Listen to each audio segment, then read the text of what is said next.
إن الحمد لله الصلاة والسلام على رسول الله وبعد. ربي اشرح لي صدري ويسر لي أمري واحلل عقدة من lisani yafqahu qawli. Ndugu wapenzi watazamaji wa Al-Hidayah Online Channel, kwa mara nyingine tunawaalikeni katika ukumbusho wa wiki tukiwa kwa studio na Imam Abbas. Assalamu alaikum wa rahmatullahi wa barakatuh. Wa alaikum salam wa rahmatullahi wa barakatuh. Vipi hali yako ustadh? Alhamdulillah, yako hako nimenaje ustadh? Alhamdulillah, nashukuru Allah subhanahu wa ta'ala. Naam, sasa tunaelekea katika Eid al-Adha. Naona imesongea kwa ukaribu sana. Ningependa tueleze umma ya kuwa ni hipi sunna za siku ya Eid. Bismillahir Rahmanir Rahim. Alhamdulillah, salatu wassalamu ala rasulina amma ba'd. Katika sunna za siku ya Eid, kwanza ni mtu aende kwanza amekoga. Amefanya sunna ya kuoga kama vile anavyofanya siku ya Ijumaa. Hiyo ni sunna ya siku ya Eid. Na pia miongoni mwa sunna za siku ya Eid ni mtu kujipulizia marashi, na pia mtu kwenda kwa miguu, kwa kutembea na miguu, bi maana sipande kipando. Na pia ni katika sunna za siku ya Eid mtu kubadilisha njia, kama kuna uwezekano kubadilisha njia, ile njia ambayo unaenda nayo wakati ukitoka kuelekea katika swala ya Eid, basi mkurudi kama inawezekana badilisha njia. Hii ni sunna katika miongoni mwa sunna za siku ya Eid.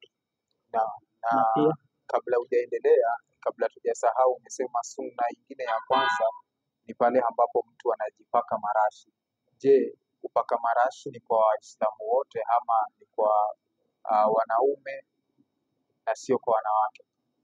Sunna ni kwa wanaume kupaka marashi, na wala haijuzu kwa mwanamke kupaka marashi yenye kunukia. Kama atapaka ile marashi ambayo haitoi harufu, hiyo haina shida, lakini ile marashi, ile perfume ambayo inakwenda ikitoa harufu, kwa mwanamke haijuzu na ni haramu. Kwa hivyo basi itakuwa tu ni kwa wanamume ambao ndio inajuzu waende kujipulizia marashi yale yenye kunukia wakati wakienda siku ya Eid, kwa maana ukiendea swala ya Eid. Na katika sunna za siku ya Eid pia ni mtu kwenda bila kula chochote. Eid al-Adha ni sunna kuendea swala pasina kula chochote, lakini baada ya kumaliza swala ukirejea ndipo upate sunna ya kula chochote. Na kile ambacho Mtume alikuwa akifanya, alikuwa kila tende, ilikuwa ndio sunna Mtume, anakula tende. Na katika kula kwake tende, ya akuluhunna witra, anakula hesabu ya witri, anakula ima tende moja ama tatu ama tano. Hiyo ndio ilikuwa sunna ya Mtume pindi akitoka katika swala ya al-Adha, ya Eid al-Adha, ama akiendea swala ya Eid al-Fitri, anakula tende na anakula katika hesabu ya isiyogawanyika na mbili, bi maana witri. Na pia katika sunna za siku ya Eid ni mtu kufanya takbir, Allahu akbar, Allahu akbar, Allahu akbar, Allahu akbar, la ilaha illa Allah, Allahu akbar, Allahu akbar, walillahi alhamd, mpaka mwisho unakwenda unafanya dhikri, unaleta takbira mpaka siku ile siku ya Eid ya mwisho tarehe 13. Hapo baada ya asir itakuwa imemalizika mambo ya takbir. Alafu pia katika sunna pia ni sunna kwa khatibu, sunna kwa khatibu baada ya kuwa amemaliza kuchinja, baada ya kuwa amemaliza kuswalisha, angalau apate sunna ya kuchinja. Yaani khatibu yeye ndio awe wa kwanza kuchinja. Hata utapata baadhi ya sehemu anakuwa pako mnyama hapo kando, bi maana khatibu akimaliza kuswalisha swala ya Eid, yeye ndio anakuwa kwanza kuchinja. Hii pia ni katika sunna za siku ya Eid, Eid al-Adha. Na katika ile ambayo umesema sunna za siku ya Eid ni pale ambapo njia ambayo umetumia kuenda ikuwe tofauti na ya kurudi. Na ikiwa msikiti iko sehemu ambayo njia tu ya kuenda ni moja, basi mtu kama huyu atafanyaje? Atakwenda na hiyo hiyo, kwa sababu ni jambo la sunna, sio wajibu wala sio lazima. Ni sunna. Kama kuna uwezekano kubadilisha njia sawa, na kama hakuna uwezekano atapita hiyo njia moja, haina shida.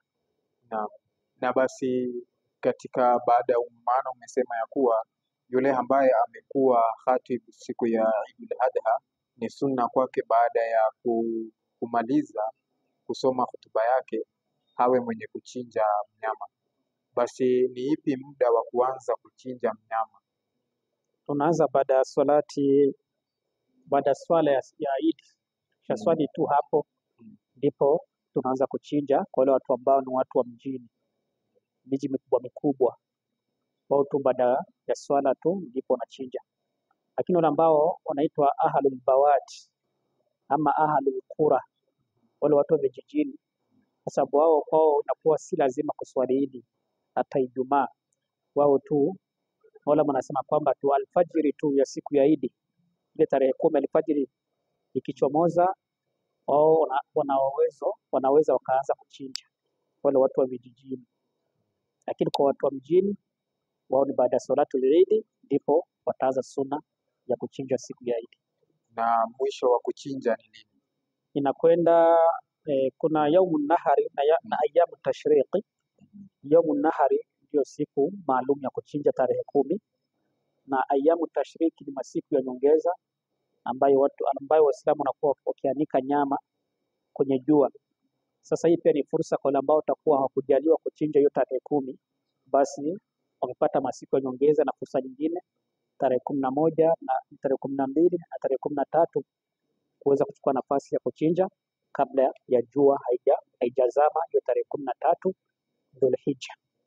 Kwa hiyo ni siku 4 zote ni fursa za kuchinja kwa ambaye atapata nafasi ya kuchinja. Naam, na katika yule ambaye hako na nia ya kuchinja na umesema ya kuwa hafai kunyoa au kukata kucha zake pindi ambapo Dhulhijja inaanza, na ikiwa pengine haukuwa na hiyo nia ya kuchinja, kisha Dhulhijja ikaanza ukafanya usafi yako ya kukata makucha pamoja na nywele, kisha katikati labda tarehe 3, tarehe 6 hivi ukajaliwa kupata pesa ile ya kununua kichinjo, je, bado ni sahihi tu ya wewe kuendelea kuchinja ama ulishakata nywele zako pamoja na kucha sasa unaachana nayo? Ili jambo la Mtume kukataza kwa yule mwenye nia kuchinja kukata kucha zake ama nywele zake, maulama wanasema kwamba ni jambo la makruh, sio ile amri ya ulazima eti lazima ule mwenye nia kuchinja aache kukata makucha yake. Lakini kilichokuwa bora tutasema kwamba wa atiu Allah wa rasula la'allakum turhamun, mtini Allah na mtume ili mpate kurehemewa. Japokuwa maulama ndipo kwa sababu wao ndio wanatusaidia kuzifahamu aya pamoja na hadithi za mtume, wanasema ahlul ilm wengi jumhur wanasema kwamba itakuwa ni karaha, inachukiza kwa yule mwenye nia ya kuchinja aje kukata kucha zake na nywele zake, na kama atakuja kukata kucha zake na nywele zake na iko na nia ya kuchinja, hilo halitoathiri chochote katika kichinjwa chake, bali kichinjwa chake kitabakia kuwa ni sahihi, kitaswihi, kitajuzu. Lakini hilo la kukata makucha na nywele hakuna kitu chochote kwake, akitoathiri kile kichinjwa chake. Lakini atakuwa ni vizuri mtu kumtii mtume hata katika mambo madogo madogo kama haya, mtu ajitahidi kumtii mtume, kwa sababu ni jambo ambalo mtume alikataza katika masiku ya 10 ya Dhulhijja kwa ambaye kuna nia kuchinja. Na tukirudi nyuma kidogo kabla ya hii darsa ya kuchinja, je, unaweza kutueleza umaarufu wa siku kabla ya siku ya Eid, yani siku ya Arafa? Naam. Umuhimu wake, mbona tunafunga na malipo ya kufunga kwetu ni gani? Naam, siku ya Arafa ni siku ambayo mahujaji wako pale katika Jabalu Arafa, mlima Arafa, wakitekeleza nguzo kubwa na muhimu miongoni mwa nguzo za hija. Sasa kwa yule ambaye hakujaliwa kuwa katika milima hiyo, bila shaka aweze kufanya aje, aweze kufunga saumu, aweze kufunga saumu, na ujira wake bila shaka ni kusamehewa miaka 2 kabla ya Arafa na mwaka mwingine baada ya Arafa. Na kitu kingine bila shaka ni mtu pia muhimu mwingine ni vile dua ya siku hiyo inakuwa ni dua bora inayosikizwa mbele zake Allah Subhanahu wa taala. Kwa hiyo sasa mtu pia azidishe pia kuleta dua na kuleta dhikri ambayo Mtume ameashiria, ambayo ni la ilaha illa Allah wahdahu la sharika lahu lahul mulku wa lahul hamdu wa huwa ala kulli shay'in qadir. Hii ni dua pia ama dhikri ambayo Mtume alipendekeza yeye na wale manabii waliokuwa kabla yake kuileta hiyo siku ya Arafa. Na pindi ambapo mtu anachinja, basi ni kina nani inajuzu hawagawie ile kichinjo yake?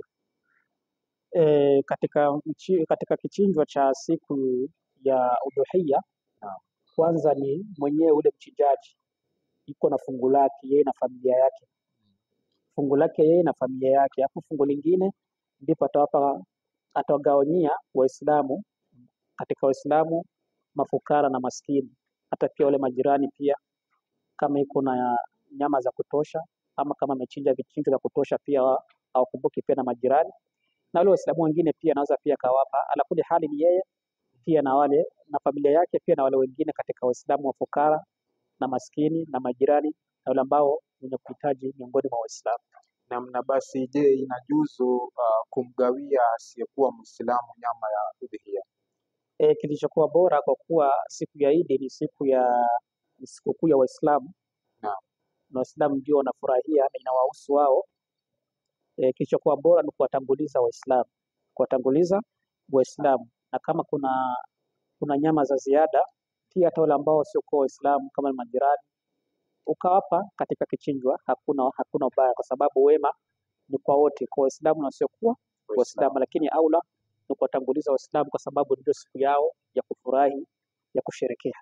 Na basi kwa kuchinja hapa, ni wanyama wagani wanasihi kuchinjwa na wakiwa na umri mgani?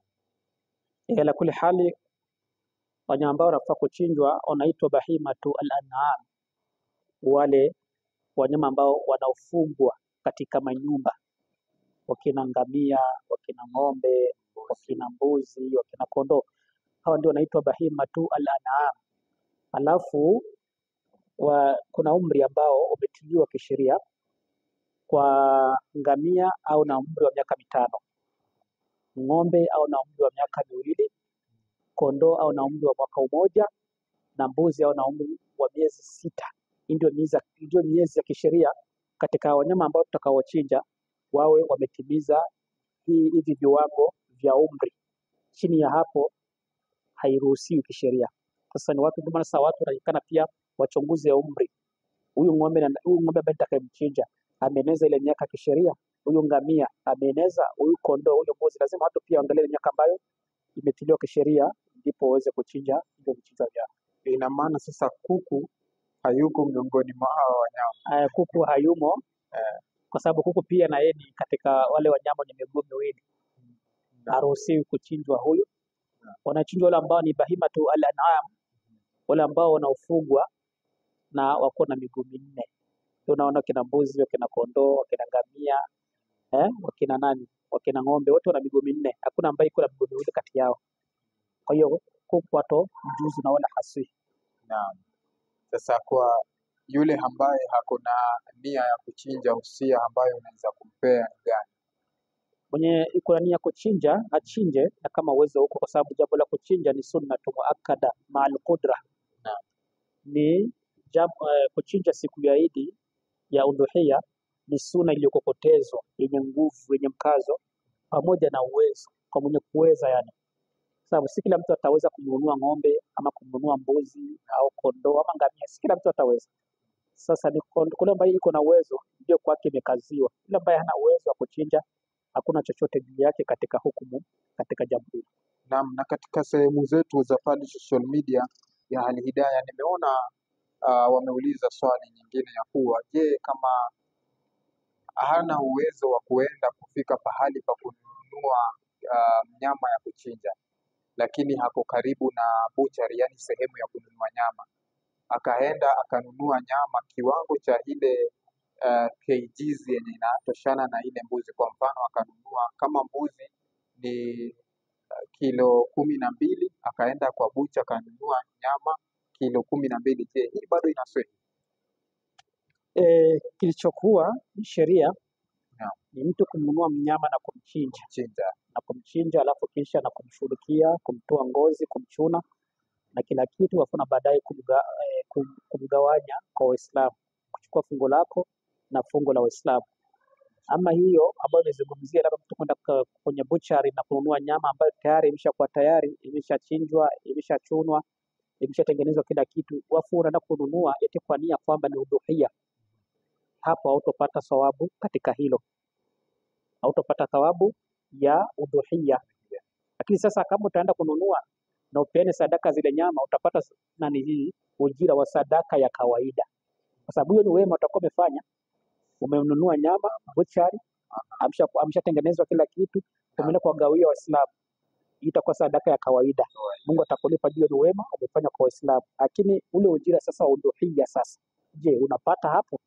Hapo ndio hakuna, utopata hiyo ujira ya kuchinja udhuhia, utopata kwa kitendo kama hicho. Na katika kuchinja, je, pia wanawake wameruhusiwa kuchinja? Yaani sio kutoa ile kinachochinjwa, lakini kukata shingo ya yule mnyama. Wanachinja wanachinja pia wanawake, kwa sababu pia na wanawake pia ibada hii pia nao pia inawahusu, si kwa wanaume peke yao, hata wao pia wanaweza wakachinja. Kama kuna mahali hakuna wanaume, wao ndio wako hapo, basi wao wanawake ndio watasimamia masuala ya kuchinja na kuweza pia kugawa zile nyama kwa wale ambao ni wahitaji katika Uislamu. Kimeeleweka ndugu mpenzi mtazamaji. Kwa yule ambaye ana nia ya kuchinja, basi afuate yale ambayo Imam amekwisha yaeleza, na tumepata ya kuwa yule ambaye pia hajafanikiwa kuenda hija, basi akifunga siku kabla ya siku ya Eid, basi ujira wake pia ni mkubwa. Na basi tukithirishe kuomba dua na tukithirishe kutoa dhikri ambayo ni la ilaha illallah wahdahu la sharika la, mpaka mwisho.